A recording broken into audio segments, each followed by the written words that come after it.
Já estamos de volta, hoje a gente recebe aqui no nosso estúdio o oftalmologista Dr. Leôncio Queiroz Neto, a quem mais uma vez a gente agradece a presença. Doutor, eu comentei inclusive no finalzinho do outro bloco, houve um caso, né, que ganhou repercussão aí, muita gente comentando, falando sobre na internet. Eu quero até aproveitar e pedir para o senhor comentar um pouquinho para o nosso público. Acredito que a maioria das pessoas tenham ouvido falar. Esse caso eu achei muito positivo, né? Saiu em todas as mídias sociais, tá quase com 1 milhão de pessoas que já viram esse Visualizações, vídeo, acessos. que é de uma menina de uns 7 meses, que tinha uma miopia em torno de uns 6, 7 graus, e que colocou óculos e ela ficou feliz, ela começou a ver o pai e a mãe. Eu acho que a espontaneidade dela, que ela é linda, né? E com óculos rosa, foi fantástico o vídeo. E sensibiliza, né, doutor? Sensibilizou a todos, mas a gente tem que ficar atento, é exatamente isso.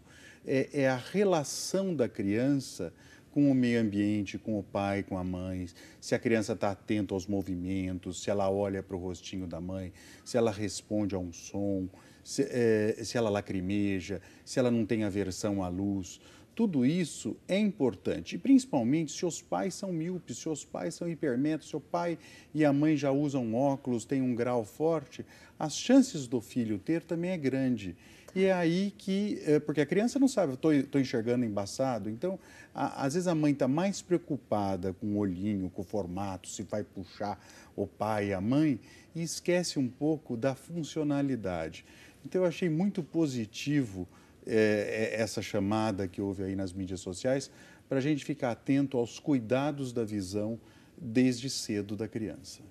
Falando em cuidados, doutor, sinais de alerta, né? O senhor percebeu, às vezes é importante a mamãe prestar atenção, se o bebê está olhando para ela, está percebendo, né, essa questão de luz, de movimento, o que de fato acaba sendo um sinal de alerta, que a mamãe ficando atenta, observando aquilo no filho, deve procurar com urgência o oftalmologista. Se o olhinho não é torto, se o olhinho não fica tremendo, se ele não fixa, se a córnea, né? A córnea é como se fosse o vidro do relógio e a íris toda criança nasce com o olho meio acinzentado. Todo pai acha que a criança vai ter olho azul, né? Olho claro. Mas depois a cor se define ali com uns 4 a 6 meses. Então, se o olho não está muito branco, muito azulado, então são sinais que ela tem que reportar ao pediatra e, se preciso, já encaminhar ao especialista. Porque é fundamental, na criança, a gente corrigir ou diagnosticar precocemente qualquer alteração ocular. Doutora, é verdade que alguns sinais no corpo do bebê podem também servir como alerta para as mamães? Por exemplo, eu já ouvi dizer que manchinha vermelha no corpo pode ser um sinal de alerta de um problema ocular. Isso é verdade? Sim, às vezes alguns hemangiomas, algumas síndromes podem se manifestar com manchas roxas pelo corpo também, ou na região periocular. Existem doenças sistêmicas que também vão ter repercussão ocular. Então, faz parte, vamos dizer, do exame e o pediatra certamente deve alertar. Perfeito. A gente recebeu hoje aqui no nosso cantinho de bate-papo informação, o oftalmologista Dr. Leôncio Queiroz Neto. Para finalizar, doutor, eu gostaria que você deixasse, por favor, então, uma mensagem, até uma última orientação para o nosso público, especialmente para as gestantes aí que estão nos acompanhando. Eu acho fundamental as gestantes sempre estarem atentas aí com o pré-natal, fazer todos os exames sorológicos solicitados, ver se não teve nenhuma alteração. Uma gestante que tenha um quadro febril, que tenha uma manifestação gripal ou alguma virose, colocar para o seu obstetra na visita do pré-natal, porque pode ser manifestação, às vezes, de uma simples rubéola ou de uma outra virose, que pode trazer alguma manifestação ocular.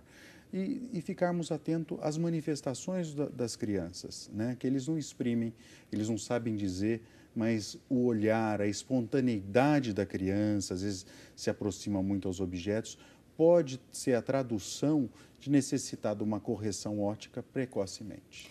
Doutor, antes só de me despedir, tem alguma orientação específica?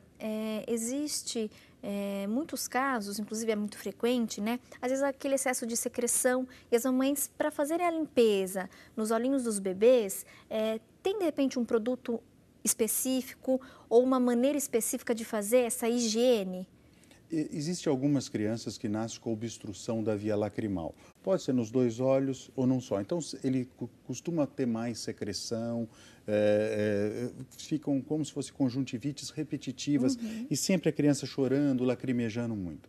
Esses casos precisam ser examinados pelo oftalmologista, porque existe primeiro o tratamento com massagem, às vezes até o próprio leite materno, ou algum colírio específico, e se não resolver com esses tratamentos menos invasivos, aí cabe uma sondagem, algum tipo de cânula para a gente colocar, para poder abrir esse canal lacrimal, e geralmente a gente faz isso aí em torno dos 4 a 6 meses de idade. Perfeito. Obrigada mais uma vez. E o doutor, boa semana para o senhor. Muito obrigado e a todos vocês também.